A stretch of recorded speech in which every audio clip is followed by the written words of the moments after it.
The analogy? We cover like Mary covers, right? So a way to relate with them. Jazakallah khair. All right. Another example is like when someone asks you, what do you believe about Jesus, right? So you say, Jesus, yes, he's not the Son of God. He didn't have a father, he was born from the Virgin Mary. You'd be like, well, what does that mean? Like, how do you believe that, right? So you tell them, well, Jesus was like Adam, right? They both didn't have a father. So, okay. Also, another technique is replying to questions with questions. What are some of the benefits of this? Makes people think, okay? People also like to figure out things for themselves rather than to be told, all right? Because then it teaches them how to arrive to answers in the future, whether you're there or not, all right? So, common questions you can ask them and ways to actually interact with someone is, why do you believe that, right? So let's say they come up to you and they say, well, Islam is such and such and such. I say, well, why do you believe that? They'll be like, well, I saw on the news, and then, so now obviously when you ask them that question, it makes them think about their own credibility and why they believe in something, okay? Another question is, where did you hear that from? So let's say, you know what, I heard you guys worship that guy Muhammad, right? Well, who did you hear that from? Oh, my buddy Joe. Well, what does Joe know about Islam? Well, not really a lot. And then you're like, okay, right? So you make them think. Instead of you telling them your buddy Joe doesn't know anything about Islam, having him arrive to that conclusion by himself now teaches him his own thought process, and it makes it more credible in his mind as well, all right? Another question, introduction question is, how much do you know about Islam, right? So you put it on them, and now they can answer, and it engages them as well. All right? Any question on this slide? It's pretty good, right? So we have a couple more techniques we'll go through, and then what we'd like to do is have everyone break into a group of 4. We're going to give out 4 questions, and then everyone in that group is responsible for coming up a way in how to answer it based on some of the techniques given. All right?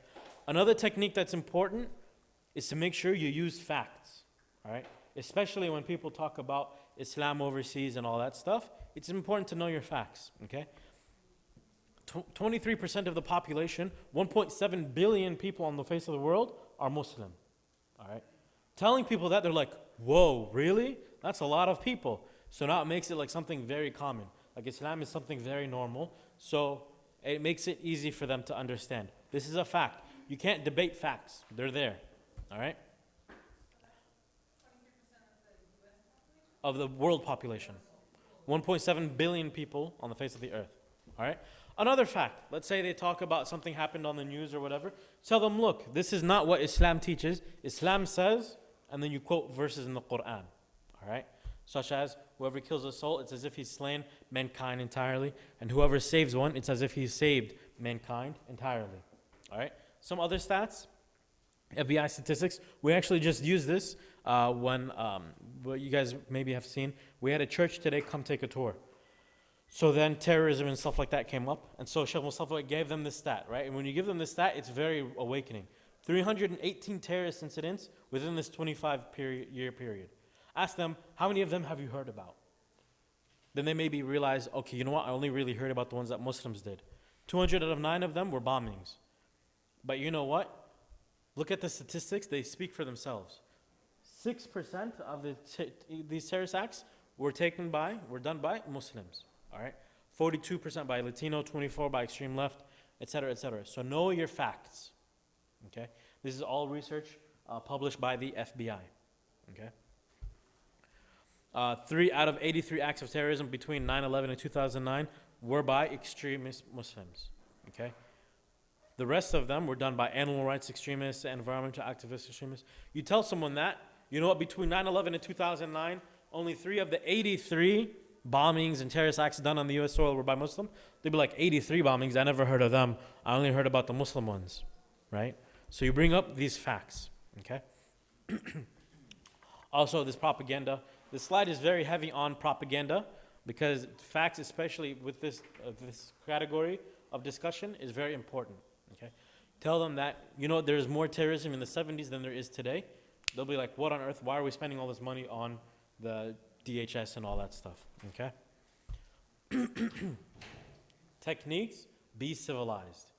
This is by far the most important technique ever. Because you could win a debate, but if you were offensive or rude or impatient, you lost it. And people, as a general guideline, people don't care about how much you know. until they know about how much you care. All right? This is a general rule to live by. Okay? Being civilized. People are different everywhere. Never presume someone based on their looks or their denomination. So you see someone white, don't automatically assume they're Christian. Okay? Don't automatically assume they're this or that. You ask them, engage in them. Okay? Because it shows you actually care about them. All right? Make them feel welcome. All right? Make them feel welcome. Whether you're at a da'wah table, you're at the office, whatever. You know, they come to your office, knock, knock, knock. Hey, you know, Abdullah, I heard about this. What is it that? Blah, blah, blah. Come, sit down. You want some water? You want some tea? You want to go get Starbucks? Whatever it is, make them feel welcome. All right? Don't be aggressive and don't be passive. Right? So don't always interject every time they speak, automatically refute their opinion, whatever. And don't just sit there and let them talk for the entire time. Because you have to insert what you have to teach them. All right? So be in the middle. Be gentle and patient, just like the prophets. There was a reason why they were selected. And there is a methodology in which Allah tells them how to interact with people. Such as in Surah Taha, Allah subhanahu wa ta'ala tells Musa, and speak mildly to him that he may accept admonition or fear Allah subhanahu wa ta'ala. Now who was Musa going to speak with? Fir'aun, right? The worst person that has ever lived on the face of this earth, possibly. Okay? Also, smile. Okay? Give your jaws a good workout when you're giving da'wah. All right? If your cheeks aren't hurting, you didn't smile enough. Okay?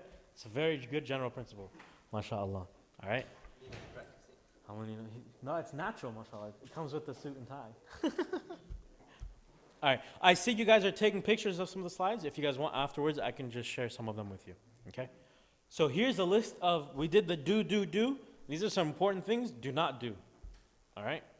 And then after this, I believe we'll get into some of the breakouts. Don't get personal. All right? Someone's like, well, I thought you guys worship Muhammad. And be like, well, that's because you're dumb. No, don't do that. Don't get personal. Don't get personal. All right? Well, that's just because you watch stupid Fox News all day. There's no reason for that personal attack. Okay? Don't get personal. All right? Focus on the idea, no, we don't worship Muhammad. Don't use false scholarship. Just because you see a Muslim on Fox News or TV or whatever, and maybe you agree with his point, doesn't make him a scholar. Okay?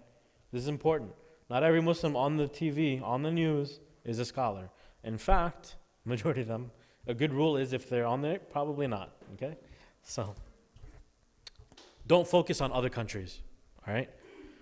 We're not ambassadors of Saudi Arabia and we have to defend everything that they do.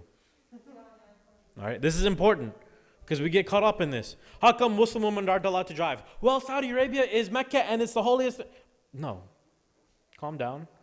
This is important. Whatever the other countries do, that's not my job and responsibility. Okay? Make sure you understand this. Don't talk about Muslims, talk about Islam. All right? Don't talk about Muslims, talk about Islam. Don't say, well, Muslims, this, that. No. Islam teaches this, Islam teaches that. Because there's bad apples in everyone, right? This is a little bit different than using the facts because sometimes it's important to use facts. But it's also important to teach people what Islam teaches. Okay? Also, don't make up answers. Someone's like, well, how many prophets are there? Well, 14. Well, what about, do you guys know about Isaiah? Isaiah? That doesn't sound Arabic. No, he's not a prophet. Right? Don't do this. Don't make up answers. If you don't know what to say, you know what? Actually, I might have skipped that day in Sunday school or something. You know what? I don't know, but I'll find out. You can get my email, Sheikh Mustafa's email, Sheikh Muhammad's email. We have lots of people that can answer these questions. Don't make up an answer. Okay? And don't think that just because you might never see the person again in the rest of their life, that they'll never meet someone that might have the answer either. Okay?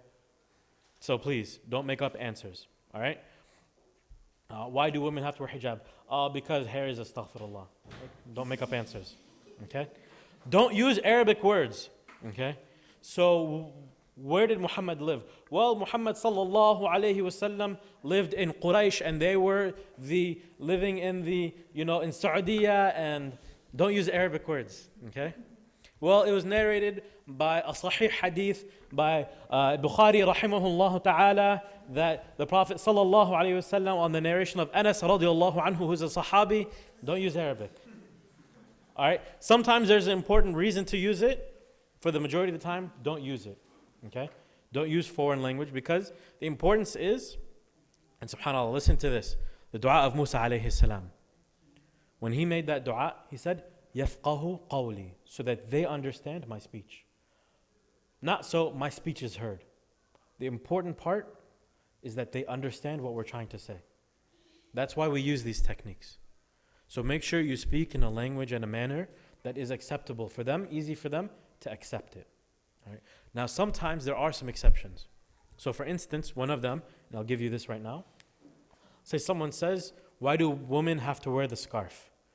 And be like, you know what? Actually, men and women are told to cover their awrah. They'll be like, cover their awrah, what's that? And then, so use it if you want to, use it in a series of lines of questions and techniques. Now, this is something you have to have a little bit of experience for, but as a general principle, you're speaking to be heard and for them to understand, not just for the sake of speaking. All right? Also, don't over-explain. Someone's like, well, you know what? I heard that scholars said this and that. And then be like, well, actually, in the CIS class I took with Sheikh Mustafa, that isul, that ijma', and this and that. No, keep it simple. Okay? Keep it simple. All right? With exception. Don't be apologetic. If you start off every sentence with, oh, I'm sorry, but that happened, but I'm sorry. No. Okay? You're here to defend what Islam teaches. You're here to spread that message. Again, like we said, you don't have to necessarily apologize all the time for things that happen overseas. You can describe what happened and then bring it back to the teachings that we bring. Now, if someone asks you, do you agree with this bombing or that? Obviously, you tell them, look, our stance is Islam doesn't teach any of this. Okay? And you tell them, if sometimes, especially if like something 9/11, some people might have actually lost someone. So it's definitely important for you to have some charisma, to show some emotion and regret that the event happened. But don't be overly apologetic in that every single question that they ask, you're starting off with, well, I'm sorry, but that's just what Islam says. No. Okay? Don't be overly apologetic. All right? Speaking tips, make sure you listen properly. When you're done speaking, don't just automatically think of the next thing you're going to say. Listen to what they have to say. All right? Because a lot of times the important thing in da'wah is tendering the emotions. All right? So hear the emotions. Listen to what they're trying to say. Understand the argument that they're making. Don't assume that their argument is the same argument you defended last time you debated someone with the same question. All right? Ask for clarification if you need to clarify what they're saying. Ask them to clarify. Restate it. So what you're saying is blah, blah, blah. Okay? That way, if what you're saying is wrong, then they'll be able to correct you. Okay? Listening makes people feel comfortable and continue with the conversation. Keep their interest. All right? Some people are interested in worship. Some are interested in politics. Some in scripture. Some in culture. Whatever it is, use your references that you have, your examples that you have in these topics, but bring it back at the end. All right? So don't always bring in politics when someone asks you about salah. Okay? We pray to Mecca because Mecca is in Saudi, and Saudi they this. Keep it within their interest. All right? If you lose their interest, you've lost them. Always always wait for a response, and then base your next statement on that. Okay? A lot of this seems as like commonly, all right, this makes sense, but we need to go over this so that when we do our walkthroughs and we make a mistake, we know where to direct it to. All right? Don't let anyone preach to a crowd. So if you're giving da'wah to a couple of people, don't let some other dude walk in and start preaching about why Islam is wrong. Okay? You can interrupt them saying, I'm sorry to interrupt, but I need to say something. Okay? Because especially if you're like at a table or whatever, and you're the one that's actually people coming to you to ask them, right? This happens often at the work, right? So you're sitting at a table, maybe you're eating lunch, and someone's like, oh, by the way, Muslims, whatever, right? And you start talking, and then another person's like, well, actually, Muslims, this, for the next 20 minutes, right? If they're not there giving da'wah, then interrupt and interject, and then it's kind of mean to say, but take the spotlight back, all right? Because this is your opportunity, okay? all right, and then bringing it home, all right. They have a question. This is our methodology. They have a question, a statement. You use the techniques. You lead the discussion back to the unity of Allah subhanahu wa ta'ala. All right, let's go through an example. I'm going to go through this example, and then you guys are going to break up into groups of 4. Why don't you believe in Jesus? Answer in detail if you have the opportunity. All right. Remove the misconception. Right. We do believe in Jesus. They came up with a misconception, you remove it. We do believe in Jesus. Use an analogy. He's like Adam. God said be and he was. Right. Facts. Not one statement in the Bible did Jesus himself say, I am the Son of God. In fact, there are many verses in the Bible where he says, your God and my God is the same, so let's worship him. Right? Then you ask him a question. So why not follow what he said? I'm telling you, there's nowhere in the Bible where Jesus says he is the Son of God. Why not just follow what he said when he said, let's worship God above? Right? So this is kind of the techniques used to bring it all in together. This is why we should bring it back. This is why we should worship God. Because even Jesus himself said so. All right? So, let's go ahead. We have 4 questions. What I'd like for you guys to do is I'm going to put the questions on the board. All right? We have 4 of them. What does Islam say about Jesus? We kind of gave you a little bit of a preview. Break up, please, right now. We're going to give you 10 minutes. Yes. Yeah.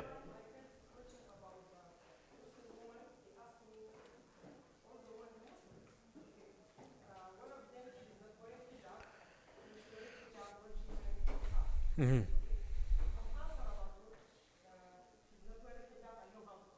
Okay. Those other ones, we'll give you details after we do these exercises. Okay? So, let's go ahead and break into these 4. Please get groups of 4. So pick 4 people around you. And every group has 4 people, please. And everyone in the group gets one of these questions. And we'll give you about 10 minutes. So bismillah, let's go. Come on, let's go.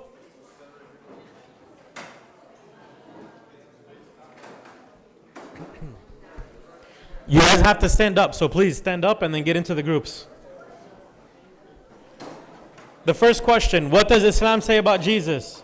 How do Muslims choose what's okay in previous revelation? Who goes to heaven and hell? Why do you pray? Why do you fast? All right? Everyone in the group, pick one, please. Let's go. Bismillah.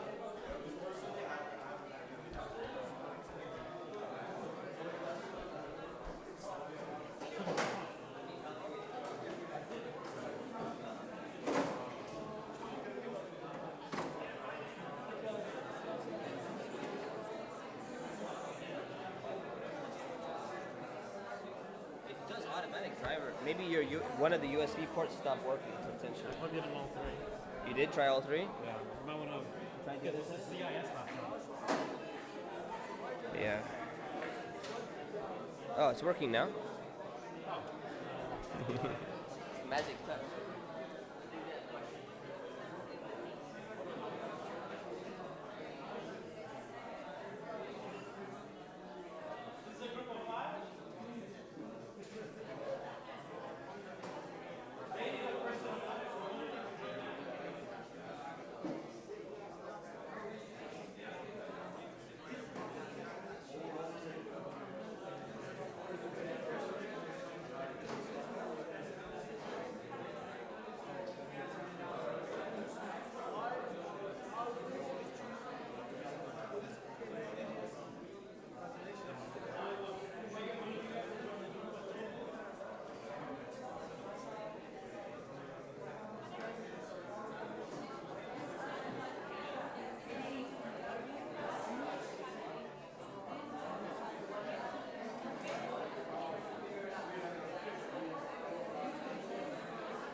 8 minutes left. 8 minutes.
All right, 4 more minutes. 4 more minutes.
All right, last minute, please. Last minute.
All right, all right, all right, all right. Assalamu alaikum wa rahmatullahi wa barakatuh.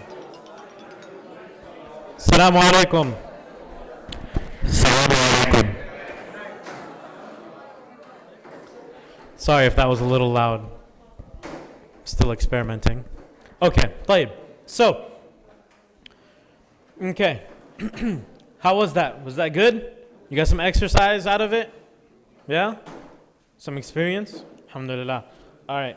Now everyone here has to write to a congressman and give them da'wah. No, I'm sure. All right. So let's go through some of the techniques first. Okay. When you guys use these, who used analogies? Did anybody here use an analogy? Brother Amin, what analogy did you use and what question did you have? We use the analogy for the question, do you believe in Jesus? Okay.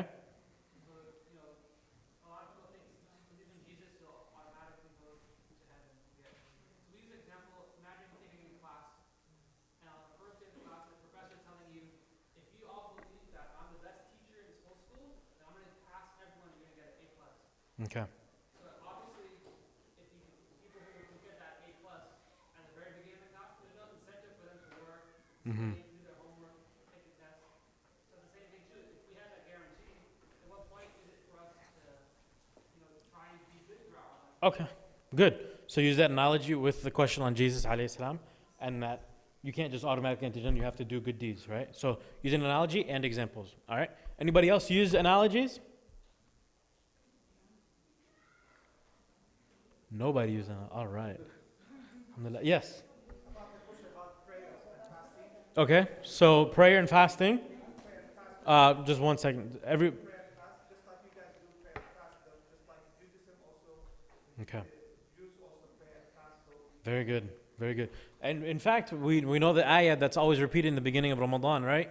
كُتِبَ عَلَيْكُمُ الصِّيَامُ كَمَا كُتِبَ عَلَى الَّذِينَ مِن قَبْلِكُمْ لَعَلَّكُمْ تَتَّقُونَ. Right? So use that analogy. Actually, we fast just like all the other generations fasted. Or when people ask about salah, you can talk about sujood. Say, we put our forehead on the floor just like all the prophets did as well. So very good. Anybody else use analogies? For examples? Yes.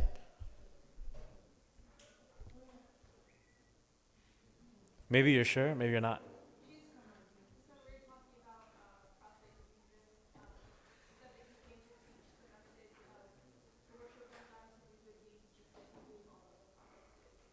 Good, good. So Prophet Isa alayhi salam and his message of Tawheed.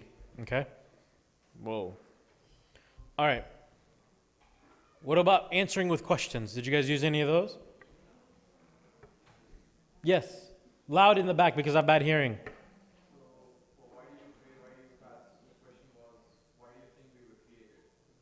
Ah, good. So someone asks, well, why do you pray? And then you ask them, well, why would we be created? Like, what's the purpose of life? That's good. I like it. Anybody else use questions? Makes them think. That's a good one. I like it. Anybody else? No one else used the question? This one, really, you need a little more experience, but also you need someone really right in front of you to interact with. So hopefully you guys were able to do that. Let's go after this. What was the next one? Using facts. Who used facts in their arguments? Yes. Mm-hmm. Okay. Mm-hmm. Good. So look, we love Jesus and we love Mary. There's a chapter for her, right? That's a fact. Okay? Anybody else use facts? Yes. All right, so what question did you have?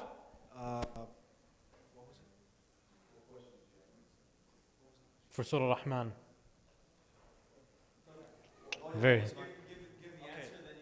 basically, Exactly. it was the proof when I basically went back to the Quran, and I've said it to some people, and I showed them Surah Al-Rahman, and it says that Allah merged the two seas and put a barrier between them, Mm-hmm. and that was in the Quran 1400 years ago, and scientists recently found that out. So. Okay. All right, very good. So using scientific facts, right?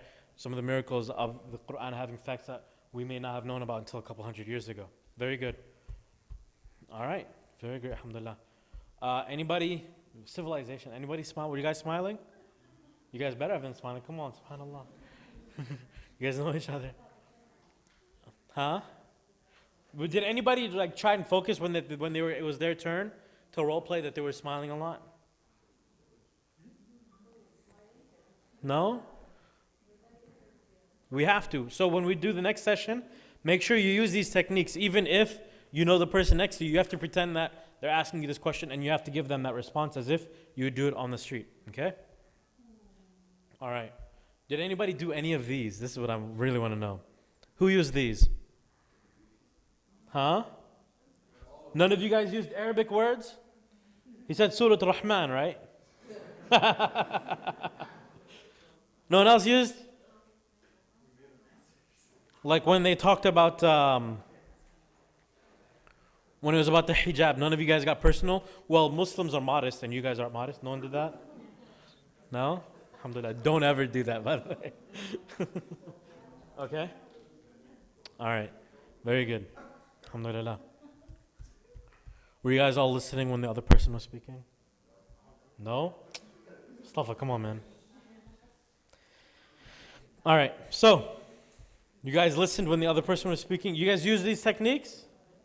How was it? How are the questions? Did you guys go in kind of like this order when you did the questions? So, what was some of the things now we have to focus on the next round? Yeah, we're going to do another round of the same exact thing with different questions. What were some of the people in your group? What now do you have to focus on? So now you have a little bit of experience. Analogies. So next time, when I come back up here, you guys are going to tell me the analogies you used. Okay? What about sisters right here? What do you guys need to use this time to improve on what we just did? More analogies and facts. They said analogies. You got facts though. Okay. So analogies, facts. All right. Yes. Very good. Removing misconceptions. So that's where you guys are going to focus now, on removing misconceptions. The next slide is going to have a lot of misconceptions, actually. All right? So, sound good? We're going to do it one more time. How was it? Was it easy? Was it tough? It was middle. Uh-huh.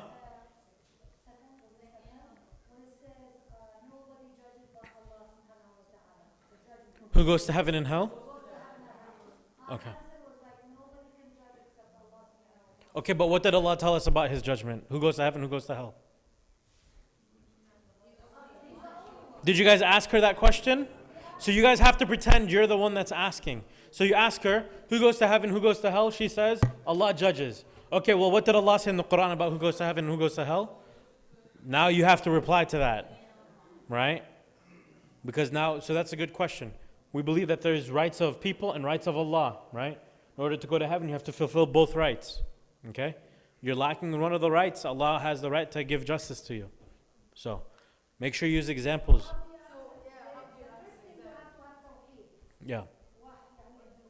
No. So for this specific one, yeah. For this specific one, always make sure that you teach people that there's two main rights: the rights of Allah and the rights of people. The rights of Allah is believing in Him and His message. The rights of people is treating them kindly, not cheating, stealing, things like that. So in the Quran, Allah tells us to give Him His rights and people their rights. So people don't think that Islam is just about belief. Yeah. Allah's right to believe that believe in Him and the messengers. Okay. Is that what you're saying? So you tell them you have these are some of the rights, and then you go on, these are the rights of Allah and the rights of people. You just leave it at that. Usually they don't go too much into it. But if they ask you what are the rights of Allah, that we worship Him alone, right? That we believe, and then you can talk about some of the pillars of faith if you want. Introduce them that way as well. Okay? The second question, good. How do Muslims choose what's okay in previous revelations?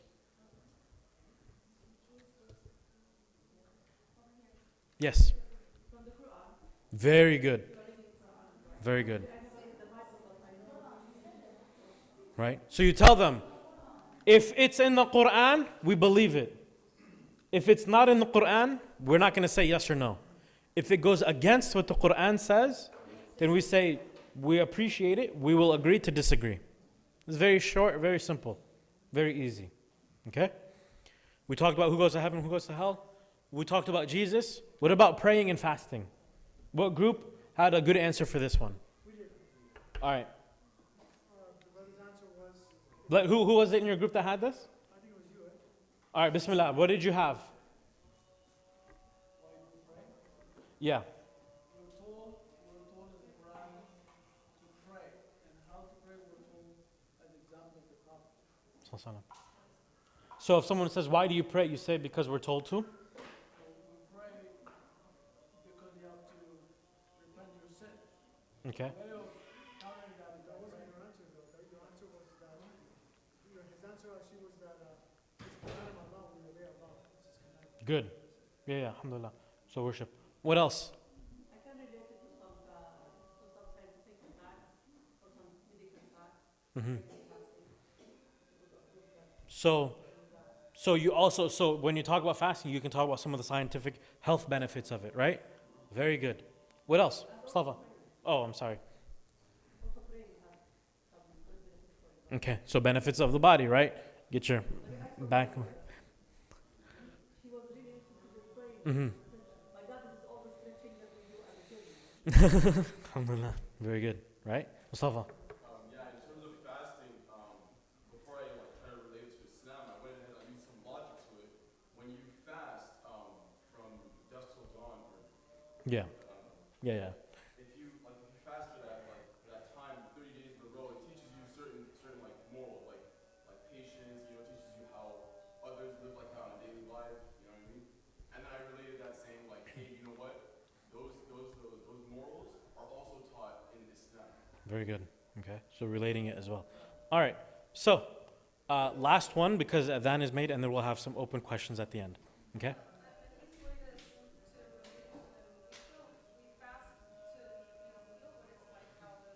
Mm-hmm. Good. So this is also important. I'm going to say, she said, we fast. One of her answers was, we fast so that we know and understand what poor people feel like. It's important to distinguish now. This is very good. Why we do things, the blessings we get from doing things. They're two different things. Why we fast and the blessing and benefit we get from fasting. Okay? So, I'm sorry? That's what I'm saying. One of the blessings of fasting is we're now thankful for what we have. The reasons we fast, Allah tells us, لَعَلَّكُمْ تَتَّقُونَ. So we discipline ourselves, right? If we can fast from food and water, things we need on a daily basis. If we can fast from that, we can fast from lying, cheating, stealing, gossiping, etc. Okay? So bring it back to why we do it, and then also add in the benefits of it. So the benefits of prayer, the benefits of fasting, there's some health benefits to it. But we don't do so to lose weight, right? So it's important to differentiate. Yes, sir. We also implied that Christians also fast. Good. So bring it back. Give them examples, right? If someone is Christian or a Jew, right? You give them examples. So for instance, for Salah, a Hindu, anyone, For instance, right, when it comes to salah, you can give them an example. You know what? All the prophets, and you can like video clips of like Orthodox Jews. It's amazing. Go home, YouTube it. Orthodox Jew praying. Looks very similar to salah. Very beautiful. These are ways to connect with the person. The reasons why, very good brother asked, he said, well, why do you think we were created? And then you teach them why we're created, to worship Allah subhanahu wa ta'ala. So you bring this back to Allah subhanahu wa ta'ala. We have benefits, we have examples, right? But why we do this? Why do you think we were created? To worship Allah. Yes. We have a project coming up next month, Mhm. and it's Christmas. So the group chose Christmas. Okay. How can I integrate something about relationship with Christmas? The way it's gonna be about PowerPoint, 40 kids or 40 students watching. How can I, integrate this and that together? What is my right in this? I'm confused. What do you, so you have a project? I have a project, our group decided on doing a project on Christmas. Mhm. How, as a Muslim, and a duty of Muslim, seeing the wrong is going to be brought in that project. What is my duty or what is my sin without like imposing so much on my group? Okay. So this probably, we have like 3 minutes left. Please, everyone, let me write this down. Please, I need an answer for this. I will give you one, inshallah. Let me just do this.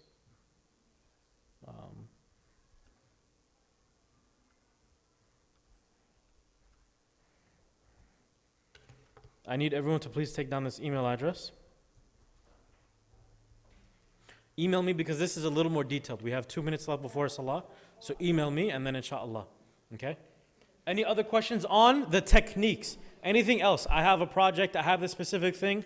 Email me, email Sheikh Mustafa, especially Sheikh Mustafa, but email me as well. But on the techniques. Yes, Amu Samir. The other day at work, at lunchtime, Mhm. I was sitting and somebody told me, the ISIS people are marrying 10 years old girls. Okay, how do you answer that? What do you tell these people? The ISIS people are Marrying marrying 11-year-old girls. 11-year-old girls. Okay. How would someone here answer this question?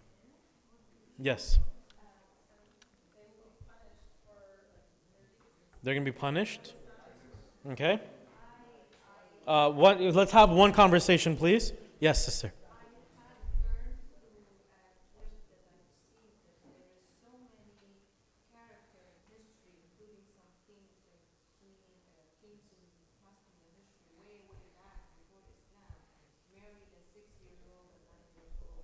Okay.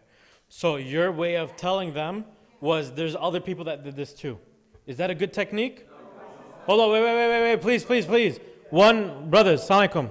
Salam alaikum. One second. We're focusing on the techniques. Because we have the techniques, they're solid. One way, if you're telling them, look, kings did this too, does that mean it's okay? If it's something bad, one thing important here, if someone does something bad, you don't say, well, other people did bad things too. But the other thing,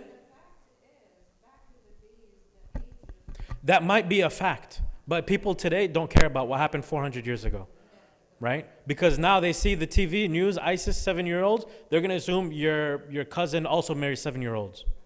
That's what we have to understand. This technique is important, okay? So how do you bring it back to Allah subhanahu wa ta'ala? What were some of the techniques we said? Yes? I would ask them, where did you get the information from in the first place? Okay. I saw it on TV. Tayyib, what's next? Hold on, let him go. Because, good, he asked a question. Where did you hear that ISIS did this? I watched it on TV. And where did they get that information from the TV? Is that a propaganda or, how do you trust them? But listen, when they ask you this question, it's important. They now assume your cousins are going to go marry 7-year-old girls. Okay, that's what they're assuming. They think that Muslims on TV are like the Muslims they meet. Right? So, that's a good question. Good. Go back to Islam teachers and not Muslims. Right? That's one technique. What's another technique? Asking questions. Why do you think ISIS represents Islam? Right? Do you see? Ask them questions. Make them think. Well, actually, that's a good question. And then you give them the facts. Look, this is what the Prophet ﷺ, this is things. You're not allowed to force people into marriage. You tell them a hadith about how the woman came to the Prophet and got their marriage annulled or whatever. They stopped the marriage because she didn't want to, right? So you then bring these up, and then you go back into what? Bringing it back to Allah subhanahu wa ta'ala. So that's one way.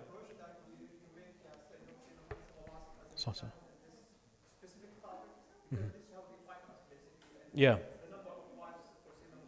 Sallallahu. Mhm.